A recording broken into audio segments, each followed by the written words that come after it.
is the Greek culture. We know about the Greeks. The Greeks, they do love wisdom. They love knowledge. They're looking for ideas. They want to be persuaded. They want something new. They want something different. They want an idea. That's what the Greek culture was built on, right? Built on the people like Aristotle and Socrates and Plato, these great philosophers who think these deep thoughts, and then they have an ability to share these deep thoughts and to move people by the way that they've thought about things and explaining that. That's the culture that this is built on. But that's the foundation of this Greek culture. That's who the Corinthian people are, and that's the way that they think. And so the Greek culture developed a way of public speaking that we still study and use today. In fact, I was talking to Dylan about this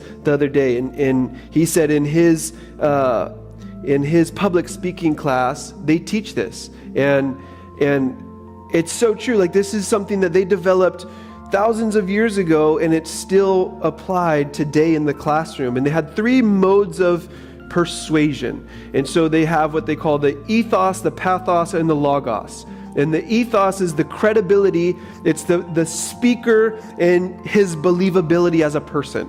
And so his character, how he carries himself, who he is. And so the first thing for you to persuade somebody is you have to be a credible person.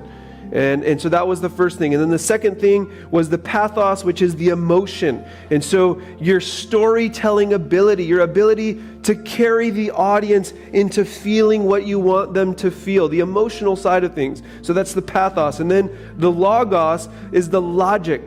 And so you can't just have the emotion and the believability, but you also have to have this idea that you're establishing that is logical, that you can share evidence and you can make it make sense in a way that it's believable. And so they took those 3 ideas and they built this whole way of communicating on it. And it's pretty brilliant. I mean, it's very smart. They're very, very smart group of people. I mean, obviously, we still study many of the things that they share today. And so these are the kind of people that the Greeks were, and these are the people that Paul is writing to in this letter. People that love wisdom and love knowledge, and they have the best public speakers, and they want someone that's going to move them emotionally and share an idea that's going to be deep and moving and logical. And so they love that